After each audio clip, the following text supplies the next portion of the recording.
টাঙ্গাইলের ঘাটালে শহীদ সালাউদ্দিন সেনানিবাসে সেনা সদস্যদের জন্য নির্মিত ভবন সেনানির উদ্বোধন করেছেন সেনাবাহিনীর প্রধান জেনারেল ওয়াকারুজ্জামান।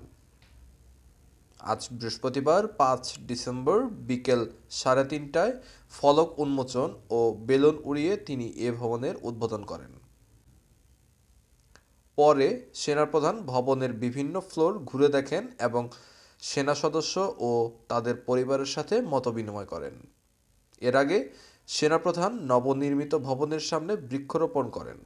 এ সময় ১৯ পদাতিক ডিভিশনের জিওসি ও ঘাটাইলের area commander major general Hossain Mohammad Mashiur Rahman সহ সেনাবাহিনীর ঊর্ধ্বতন কর্মকর্তাবৃন্দ উপস্থিত ছিলেন। এ ভবন নির্মাণের ফলে ঘাটাইল এরিয়ার চাকরিরত সেনা সদস্যদের আবাসন সমস্যার নিরসন হবে বলে সেনাবাহিনীর প্রধান আশাবাদ প্রকাশ করেন।